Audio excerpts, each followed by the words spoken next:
সুপ্রিয় দর্শক, আপনাদের ভালোবাসায় আসলাম এক অসহায় মেয়ের কাছে। আমরা শুনবো তার জীবন কাহিনী। আসসালামু আলাইকুম। ওয়ালাইকুম সালাম। আসসালামু আলাইকুম। ওয়ালাইকুম আসসালাম। তোমার নামটা কি জানতে পারি? আমার নাম মায়া। তোমার নাম মায়া। তোমার দেশের বাড়ি কোথায়?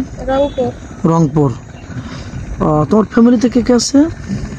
ফ্যামিলিতে মা আর আর 2 বোন আছে। বাবা? বাবা নেই, কিছুদিন আগে মারা গেছে। কিছুদিন মানে 10-15 দিন হয়েছে? জি। তাহলে তো খুবই দুঃখজনক কথা। যাই হোক, মানুষ মাত্রই মরণশীল, সবাইকে দুনিয়া ত্যাগ করতে হবে নাকি? যাই হোক, তুমি তো মুসলমান ঘরের সন্তান না? জি। নামাজ কালাম তো পড়া হয়। জি করি। আচ্ছা, তোমার আব্বা কি হয়ে মারা গেল? মানে কিছু অসুস্থ ছিল? জি, অসুস্থ ছিল, টাকার কারণে দেখাতে পারি না, এই জন্য মারা গেছে। তার মানে টাকা পয়সার কারণে তুমি চিকিৎসা করতে পারো নি? জি। এটা বলতে চাচ্ছ। যাই হোক, মেয়েটা খুবই লাজুক প্রকৃতির মেয়ে, অনেক ভদ্র ফ্যামিলি মেয়ে, নামাজ কালাম পড়ে। এখন তোমার আম্মা কি করছেন? আম্মা কিছু করে না, মাঝে মধ্যে বাড়িতে কাজ করে। ও, বাসা বাড়িতে কাজ করতেছে? জি।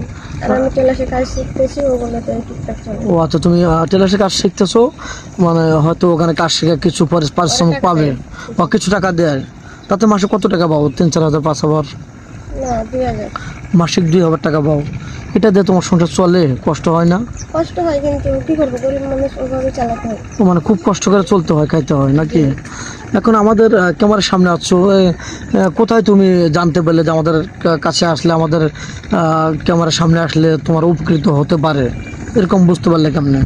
আসলে বাড়ির পাশে একটা আপু আছে, তো ওনার এইভাবে বিয়ে হয়েছে, তা ওই আপুটাই বললো যে এত কষ্ট না করে ভাইয়াদের অফিসে চল, প্রতিবেদন দিয়ে। ওখানে চ্যানেলে গেলে পারে কিছু সারা পাইতে পারো নাকি? তো যাই হোক, তোমার বয়স কত? আমার বয়স 24। 24।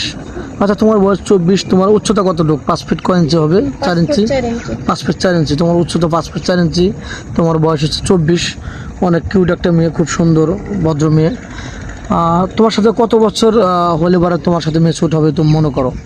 আসলে বয়স কোনো ব্যাপার না, বয়স যাই হোক না কেন, একটা ভালো মনের মানুষ চাই। বয়সটা নাথিং, বয়সটা কোনো ফেট না। তোমার দরকার একটু ভালো মনের মানুষ নাকি?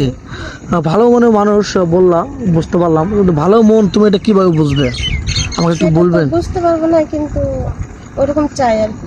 আচ্ছা, কিছুদিন কথাবার্তা বললেই বুঝতে পারবে যে আসলে মানুষটা কোন কোয়ালিটির। কিছুদিন কথা বললে বোঝা যায় নাকি? জি। তুমি এটা বলতে চাচ্ছ কিন্তু বলতে পারছো না নাকি? জি। তো যাই হোক, কোনো প্রবাসী যদি তোমাকে বিয়ে করে বাইরে নিয়ে যেতে চায়, তুমি কি যেতে ইচ্ছুক? তোমার আম্মু যেতে দেবে? জি, যেতে দেবো, কারণ না যেতে দিলে তো যাওয়া লাগবে, কারণ যে আমাকে বিয়ে করে তার সাথে তো থাকা লাগবে সারা জীবন, তাই না? হ্যাঁ হ্যাঁ, অবশ্যই। আর কোনো প্রবাসী যদি একটা দুটো বাচ্চা আছে, তার ওয়াইফ চলে গেছে বা মারা গেছে বা একদম অসুস্থ, আর একটা বউ তার লাগবে, চালাতে পারবে, সেক্ষেত্রে তোমার কোনো বাধা ভিন্ন? সমস্যা নেই, তার বউ থাকলেও সমস্যা নেই, সে যদি চালাতে পারে আমি থাকবো। ও আচ্ছা, ঠিক আছে। মানে তুমি বলতে চাচ্ছ যে তার ওয়াইফ থাকলে আমার প্রবলেম নেই, সে যদি দুটা ওয়াইফকে চালাতে পারে তাহলে আমার আপত্তি নেই নাকি? এটাই তো। জি। এখন তোমার কি যৌথ ফ্যামিলি পছন্দ নাকি সিঙ্গেল ফ্যামিলি পছন্দ? সমস্যা নেই, যেটা হবে আমি সেটাতে হ্যাপি। যেটা হবে ওটা কপালে যেটা আছে আর কি। জি। ও, যাই হোক, সুন্দর কথা বলছো। তোমার নসিবে কোনটা আছে তুমি তো জানো না, জি না। কপালে যেরকম আছে ওটা তুমি মেনে নেবে। যাই হোক, বিয়ার পরে স্বামীকে ভালোবেসে কি বলে ডাকবে? জান বলে। জান বলে ডাকবা? অনেক সুন্দর কথা, খুবই ভালো লাগলো। যাই হোক, স্কিপার বাড়াতে চাচ্ছি না, সময়ের মূল্য সবার কাছে অনেক বেশি।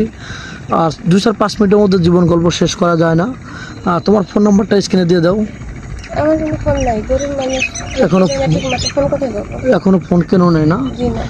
যাই হোক, সুপ্রিয় দর্শক বন্ধু, মেয়েটা কোনো ফোন নেই, খুবই ভালো মেয়ে, নামাজ কালাম পড়ে, মুসলমান মানুষ, ছোটোবেলাও মাদ্রাসায় লেখাপড়া করছে, ক্লাস 5 পর্যন্ত, ঠিক কিনা? জি। যা শুনতে পারছে ওটাই বললাম।